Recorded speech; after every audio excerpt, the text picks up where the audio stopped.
Well, hi everybody, Father Alex here. Welcome to another episode of the Godcast. I am the vicar of St Matthew's Church in Burnley. I am a member of the Church of England General Synod. I'm the host of the podcast, the Godcast, and I'm also the author of Our Daily Bread from Argos to the Altar. My guest today on the Godcast is Gus Tanner-Ihm. Gus is an ordained minister, and we're going to be learning about his career and about his pathway. And it's going to be hopefully very interesting for you. If you enjoy it, then please do subscribe to the YouTube channel or follow me on X at AlexDJFrost. But for now, I do hope you enjoy this interview with Gus Tanner-Ihm.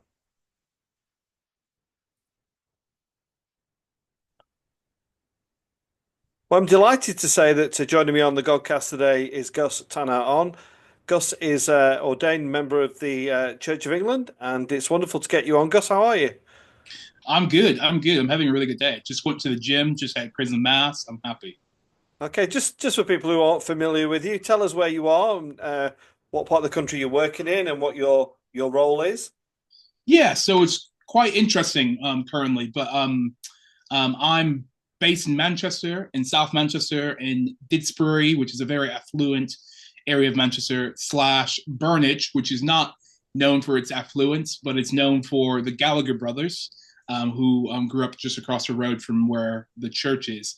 I'm a part of a team. I'm an assistant curate at a church called St. James and Emmanuel. I'm licensed there. But for the last year and a half, about year and a half, I've been the curate in charge of St. Nicholas Church, Burnage. So people might know it from of my predecessor, Rachel Mann, who's now the Archdeacon of Salford and Bolton. So yeah. Yeah, Rachel's a friend of mine, lovely person. Gus, people will be going, well, hang on, this guy doesn't sound very Mancunian. He doesn't sound very English. Just tell us about your background, Gus, where you originated from, and what brought you to the UK. Yeah, Father, I came I'm obviously not from Manchester. I'm not a Manc, that's for sure. My partner is, but I'm not Mancunian. And I'm originally from Chicago, Illinois, in the States. And I came to the UK in 2013 to do an internship and be a youth worker in Liverpool. And I kind of fell in love with England. I realized, looking back, I really fell in love with Liverpool, and then I had to fall in love with England again.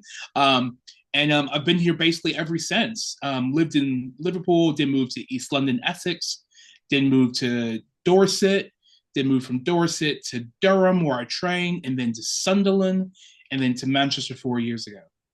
Okay, so have you always been a Christian? Gus, was your upbringing in the Christian faith? Not at all. Not at all. I was raised as a Jehovah's Witness growing up. The Christians were around me because I think being African American, being the understanding of the existence of God is just you know it's just there. So it was always the understanding of God was always there without a doubt. But I became a Christian through my friend. He was incredibly depressed when we were 14, had a lot of mental health issues, didn't know what to do. So I remember asking his mom, what can I do? And she said, go to church with him, go to youth group. And I was like, oh, I don't really want to do that. That's not what I'm there. But at 14, what else could I do? So I said, I'll go to youth group with him. And I started going to youth group. And then it was a Pentecostal church. And I was like, wow. I had this kind of emotional experience with God. And for me, God wasn't this angry God that was always ready to hit you when you did something wrong, but it's this really loving God that wants to love you, direct you, but also be your friend, which was really amazing. What was life like as a young guy in the Jehovah Witness movement? A lot of people hear things about it and they read things about it, but you've experienced. What was it like? Was it quite kind of a fearful kind of existence? What was the approach to relationship to God? Yeah, it was a really fearful existence, and I have to say, it was an understanding that we're separate. It was very separatist. So obviously no birthdays, no holidays, no blood transfusions. So you couldn't. So that separates you a lot from people, without a doubt. And it was very much, you have to be good, you have to be good, you have to follow the rules. Otherwise, something really bad can happen. I only was realizing it recently when I've been doing my doctorate about how dangerous it is to tell a kid that the world's going to end at any moment and show pictures and stuff like that. It's actually really quite traumatic. So how do I work through that traumatic things? But also another thing is I grew up really poor. So most of my life, I grew up in a homeless shelter. So homeless shelters in Chicago. We lived in the car at one point, but from 6 to 7 to about 17, most of that was homeless shelters. And how did that play into your ministry? I suppose that we don't forget our childhood. We can sometimes pretend we do, or we try and forget it, but that's it's a very stark existence, isn't it? What was it difficult to get a meal on the table, for example? Yeah, I think it was really, really hard to get a meal on the table. It was living for. It's interesting because probably mixed with spirituality of being Jehovah's Witness, but it was, you didn't know about tomorrow. Tomorrow was not guaranteed, but you can eat today. So I think that my mother, though we were really poor, she would be. So I remember like it was yesterday. We have $11 to last us 2 weeks for all four of us. And what are we going to do? And my mom, she couldn't read or write, and she would buy like an extra large sausage pizza for $9. That was for today, but that's not going to help us for the rest of the week. It wasn't like that. So it was really, really hard. And I think that for me, I'm the exact opposite because of that. I think long term, I think about what we're going to do. I save. I worry about money quite a lot because of that. Well, did it become quite normal, or did it become the only thing you'd experienced? I was wondering, at some point, did you start thinking, this ain't right? There's something not right about this life I'm living in such poverty. Did those things cross your mind, or was it a normal existence?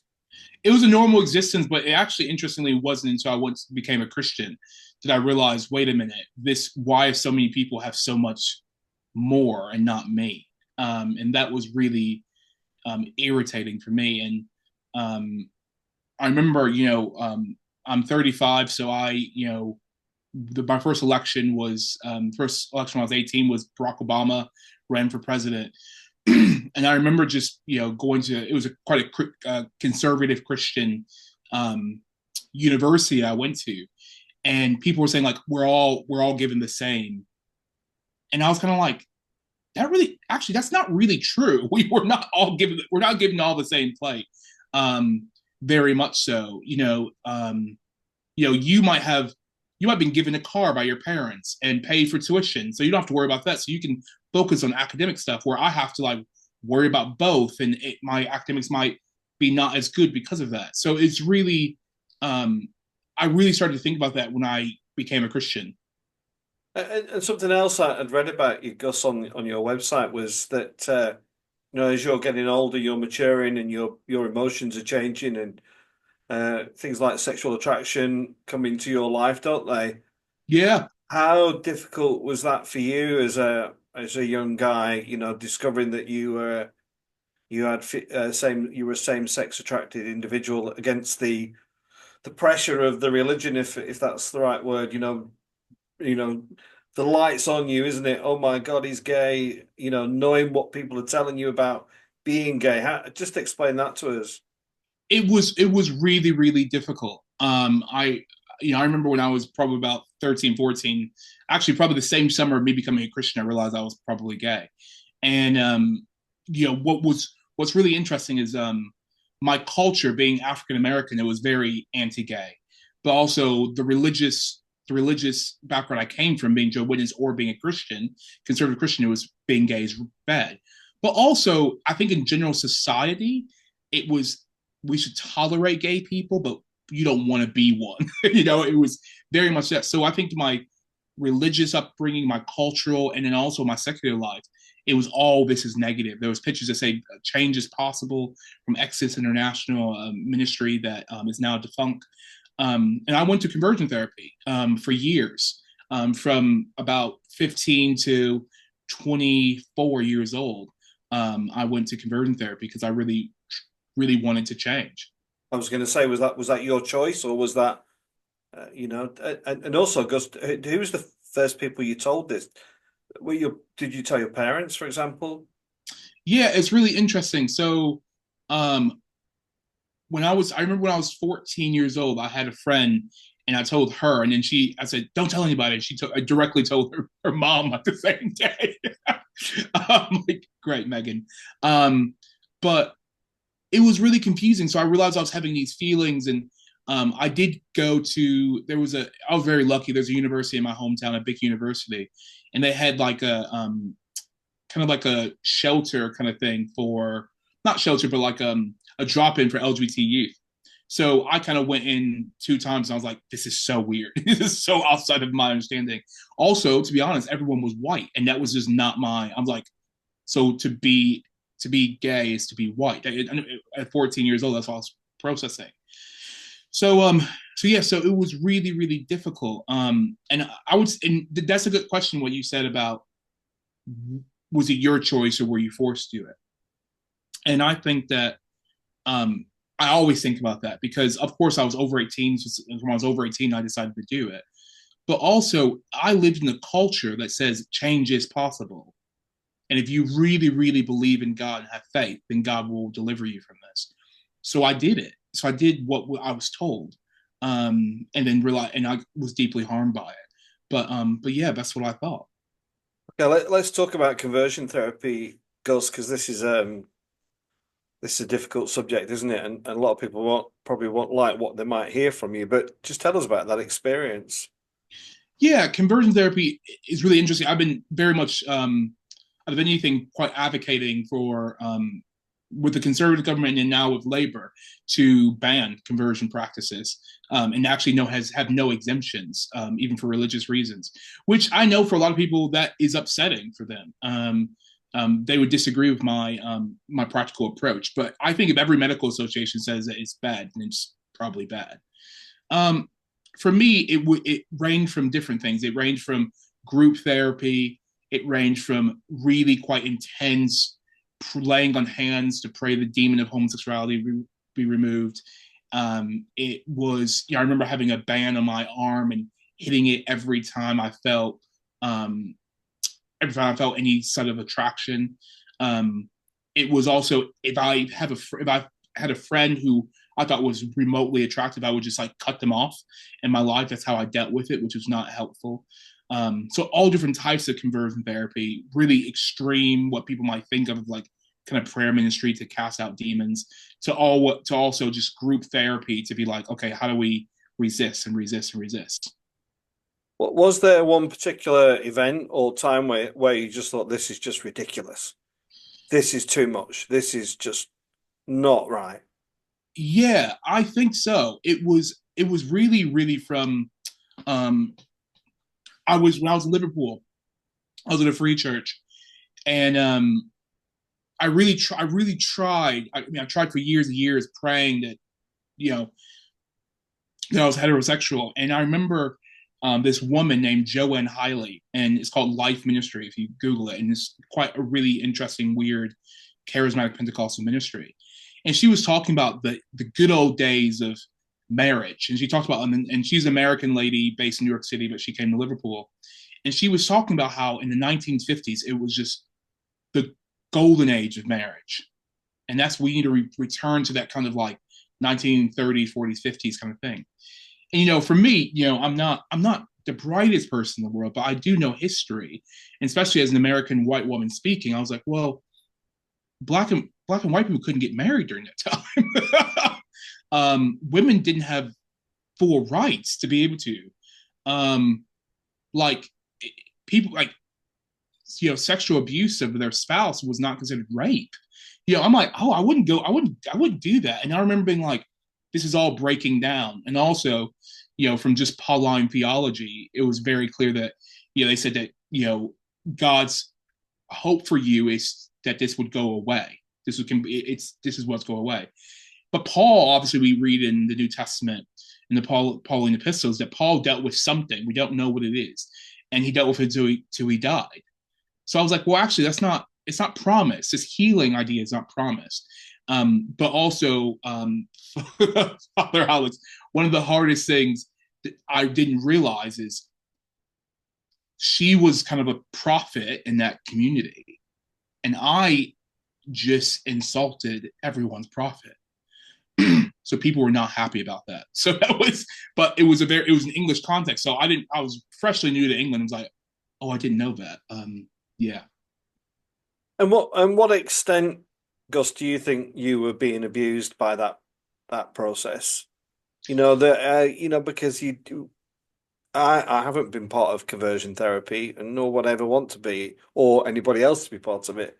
But there are people out there in our church who believe it's still a worthwhile practice, and that being gay is immoral, that it's not the will of God, it's the will of the individual. Yeah, Where does that leave you with it all now? it's really, really difficult. So I was so actually, I do media stuff all the time, and I was doing this media thing last week, last Tuesday in London, filming the thing that's going to be on Channel 4. It should be fun. And it was this woman, she was an older woman, but she was wearing a collar, and it was a blue collar. And I didn't know what church tradition she came from, but people kept saying, but it was a bunch of religious leaders. And she said, people said, where are you from? She goes, I'm a born again Christian. And I was like, okay, that's interesting. Born again Christian, like that kind of phrasing is not something that we in the Church of England really use. Even the most evangelical people don't use that term. I'm a born again Christian. But I was like, oh, so you're wearing a collar. Are you clergy? And she said, yeah, I am clergy. And I'm like, oh, okay. I'm like, oh, so I'm just kind of like, where did you train? I'm trying to understand, like, is she Church of England? She goes, oh, I've trained in Oxford. And I'm like, okay, great. So that kind of thing happened. But then actually, I'm getting to a point, don't worry. It was a different group that was on the TV show as well. And they said, oh, ask her, what are you? Are you Catholic, Church of England? She goes, oh, I'm born again, Church of England. And then he said, but what about those gay bishop stuff? That's weird. And she said, well, actually, I don't agree with it either.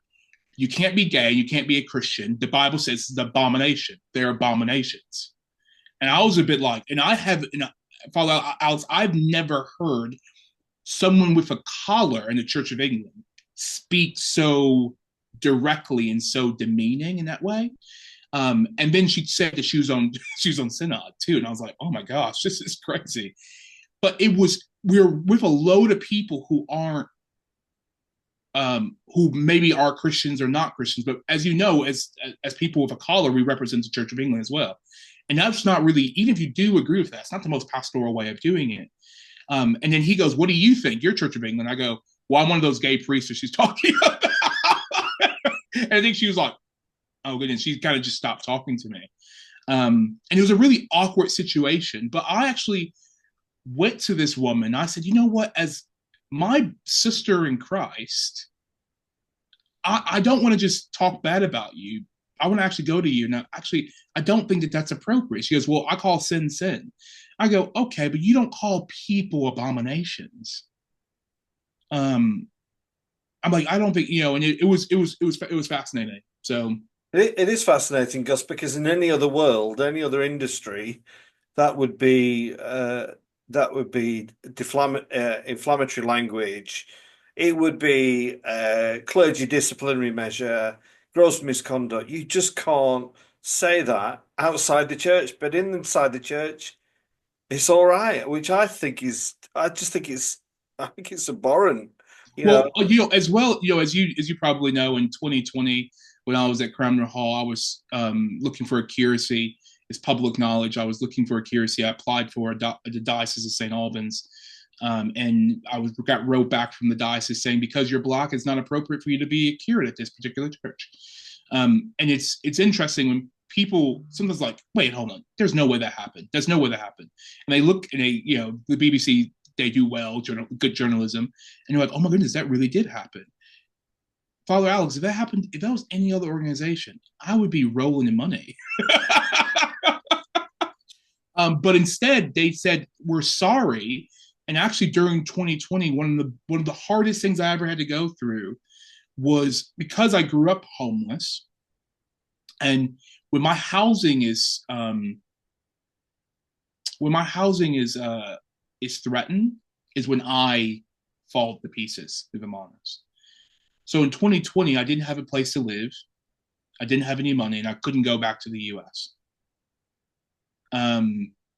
Out of all the, with 42 dioceses in the Church of England, someone probably had some kind of house, they could have like put me in or something like that. But I had nowhere to go, so I relied on the common grace of my friends who actually wasn't Christians, and I saw this love and grace that people who outside the church gave me that people in the church didn't. It's it's extraordinary. I'm laughing not through humor, just through kind of just a state of being flabbergasted, really, or maybe I shouldn't be. But and I don't want to patronize you, Gus, or people in the gay community, many of whom are my friends. But why do you stick with it? I mean, I kind of do wonder that it's actually, there's the gay community out there who are seeking to be have a voice and be included. There's an argument to say it's actually much easier to do that outside of the church because of the homophobia or the conservative theology within it. What keeps you hanging around, Gus? Yeah, it's interesting. I thought about this quite a lot, quite a lot. I think with the facet of me being other, as in being gay, me being other being black, me being other not being British, me being other being, I like to say that working class, but my sister always reminds me, you have to be working class means that someone had to work. So, so I was like, okay. So all those things are like coming against me in the culture of the church, which is often the exact opposite of me. And it comes back to that liberative understanding of the gospel. And, we just celebrated yesterday Palm Sunday, which, and even just reading today and preparing for a sermon I'm doing on Wednesday of like, during that time that Jesus is going into Jerusalem, and he's riding on a donkey, and he doesn't come with force, he comes with peace. At the same time, it was said through historical context that Roman leaders would come in through force and power through another way of Jerusalem, but Jesus changes in the kingdom upside down, and I believe in that Jesus. It was really interesting. I spend most of my time, if I'm not in church, with people who aren't in the church. And I was at the pub the other day, and I had two people, and is one guy who, it's so funny. He was just like, Gus, I love Jesus. They're like, I'm trying to figure out, I don't know if I believe that he's the son of God, but like him as a person, I love him so much. And I want to know him. And I'm like, oh my goodness, as an evangelist, I'm like, this is the best thing in the world. Someone tell me. And for me, it's just that idea of really believing that Jesus is a hope of glory and the hope for all those who are suffering, and those who don't even know that they're suffering as well. And I think that's why I stay with it. It's been really, really, really hard to stay in the church without a doubt, but God has called me. God has called me here, so I'm trying to be obedient to His call. Yeah, I mean, I'm on General Synod, Gus, and Yeah. I I think the only reason is I'm still on it is for the reasons that you just said. Mm. I'm not doing it because I enjoy it. And there is a kind of a determination, I think, probably from both sides of the argument, from those on the inclusive agenda, such as myself, who say, well, this has got to happen. But at the on the other side there's a whole group of people saying we're going to do everything we can to stop this happening, and it places the church in a really precarious, difficult position, doesn't it? Because you and I would say that we are there for everybody. Every single person is loved by Jesus. And the conservatives would say exactly the same. And Yeah. I think one thing has really been really hard for me, Father Alex, is as an LGBT person, as you probably know, a lot of LGBT people so often are pigeonholed into being quite modern Catholic or liberal Catholic. And I am so low church. I am still very charismatic evangelical, very much so. But because of my sexuality, that excludes me from working within my tradition. Um, I church planting is my thing without a doubt. That's what I wanted to do. I hear all this noise about people saying, "Hey, like we have the money, we want to do it, but we don't have the people." But in actuality, because you grew up working class, I grew up working class. We're just quite direct people. We don't bat around the bush, and we are trying to relate to people who are middle to upper middle class. And actually, they will phrase things like, maybe you're just not the right fit for that. But actually, what they're saying is actually your sexuality is not the right fit for this. So being an inclusive evangelical, which I would identify myself in, is really, really hard. If I wanted to go to be a modern to liberal Catholic priest somewhere, it would be there's tons of choices, but within my church tradition, it isn't. So it's been really interesting to figure out, what does God call me to do next? yeah. So what is your prognosis for the future? First of all, for the church as you see it, Gus, we've seen there's a shift to more conservative kind of politics. We've seen that in the States, and it's creeping into the UK. And somewhere the church has got to find its place in that. What do you see on the horizon for the church from your perspective? Yeah, you've probably seen some of these articles about, these quiet revivals amongst, Gen Z. And I really hope and pray that it is a thing. I worry because at least in the US, lots of young men have become Christians, but lots of young women have left the church. Um, and I worry that, is this authentic spiritual change, or is this, I am becoming a Christian because it aligns with my patriarchal idea? And I know that's really harsh to say, because I'm a part of the College of Evangelists. I love evangelism. I want people to come to know Jesus, but I worry about that at times. But I see that the church is obviously shrinking, but I don't always think that shrinking is a bad thing. I think sometimes being lean is more becoming a community of authenticity. So that's what I hope that will happen. I really hope that we can disagree well and still live in harmony with one another. I mean, my undergrad master's is all about Anglican polity, and actually, I believe that since the history of the Church of England, we've always disagreed about something really big. We always kept thinking something's going to split us. But we always stay unified in it. And I believe that we are going to stay unified. And what about you said there you're an evangelist.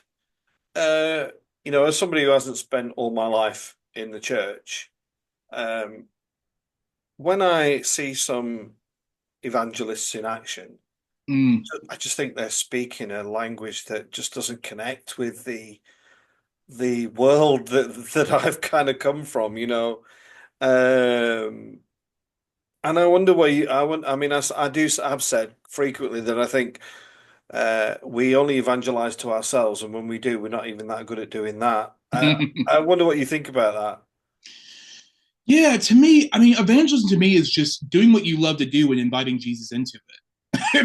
Basically, it's just really that. And I think, and of course, as you know, as clergy, people often bring up God more to us than we necessarily always go to other people, Mm. and ask all these questions. And I love just having spiritual conversations and stuff like that. So um, I spend majority of my time with non-Christians. Here's something really interesting. On Tuesday when I was doing this Channel 4 show. So it was different groups of people. One group was religious leaders, mostly Christians, mostly quite conservative Christians. Another group was uncles. So it was like uncles, like, black uncles, and then aunties, black aunties. And then there was this thing called alphas. And alphas was like these kind of men, like, women cheating kind of atmosphere, whatever. Alex, I spent most of my day with the alphas and the uncles, not the religious leaders. Mostly because they're more interesting. like, so it was really, so I was like, oh, this is really great. And obviously that was, the week before Holy Week. And I was like, and this one guy was, two of the guys did OnlyFans and did that whole thing. And I'm like, oh, okay. And I'm asking him questions like, okay, can you explain to me what is that like? And they were just kind of laughing, like, oh my goodness, do you really? I'm like, yeah, absolutely. I'm a real person. Let's have a conversation. And I got their Instagrams. We were all chatting and stuff like that. And we were on our way back. I had to go back into central London to go back to Manchester. And someone said to me, why did you spend time with us, but all the other religious leaders spend time with the religious leaders? I go, I don't know, you seem more interesting. And he goes, I used to go to church. I believe in God. And today you spent your time like Jesus spent, with all the people the religious leaders didn't really like and didn't really want to associate with and didn't really want to talk to. And I was a bit like, well, it wasn't like this purposeful, this thing like that. But, it was with people who were sex workers, who were strippers, who were all these people that were really interesting. And, and me getting, a selfie with these people who are, are these things. And I'm like, if the diocese get upset because I'm hanging out with people who are not considered acceptable, then that's fine. That's why I'll get in trouble. But it was really, really beautiful. And I learned more about myself and be able to worship God more. And I got to talk about theology and the Bible and the presence of Jesus a lot. So it was great. Yeah, I mean that warms the cockles of my heart. Gus, that's great to hear. Now, just it's been great having you on, Gus. Just a final thought, perhaps. We're in Holy Week as we record this. You are my religious guest for Holy Week. So, what does it mean to you? You say you're quite low down the candle, but I'm sure it's still of great significance. Just share that with us. Yeah, it's Holy Week really that thing that set apart, that going through the emotions and the passion of Jesus. It helps us to reflect and remind us about what's the purpose. I wrote yesterday, someone else got to preach yesterday, which was really nice. I didn't have to preach. And I took from this sermon, our reader's sermon, his passion is our purpose. His passion is our purpose. And going through the week and reflecting about that. And, one thing that Anglo-Catholics do really, really beautiful that I absolutely love, I actually really like to watch. I think I love the drama of the watch. My sending church is actually a liberal Catholic church, very high church in East London. And that is so moving. My favorite morning prayer throughout the whole week. You know when it is? Oh, tell us. Saturday. It's not just because it's the shortest morning prayer, but it is this idea of, oh my God, God has died. And now we wait. Yeah. And that feeling, that emotion of that waiting is really intense. And I'm the most impatient person ever. So it's that drama, that waiting, that imagination that is so beautiful that takes me to a different space. But also in a weird way, because I'm not really one of these people who go the devil and stuff like that. But also I found that Holy Week, since I've been ordained, has been the most spiritual oppression. Yeah. Fascinating. I think a lot of people would agree. It is the most important week for many Christians and priests. It is for me, and I don't think looking forward to it is the right word, but the anticipation of it all. And like Mm. you say, that period between Friday and Sunday is really significant. It's quite a surreal experience, isn't it? If you're kind of fully immersed in it before you get to the joy of half five morning mass. Oh my goodness, that's right. You do an Easter visual. We do, yeah. Oh, bless you. But yeah, well, listen, Gus, it's been great getting you on. Just tell people where they can find you. You're on social media. Yeah, I'm on Instagram and also on X as well. Gus_I'm. So yeah, Fabulous. Well, Gus, thanks for coming on. I hope people have enjoyed this conversation. If you have, then check out the Godcast, subscribe to the YouTube channel. There are literally hundreds of guests on there now, loads of theologians, really significant people, and trying to get a flavour of all traditions. So do check it out. But for now, Gus, thanks so much for coming on the Godcast. Thank you. thanks, Father.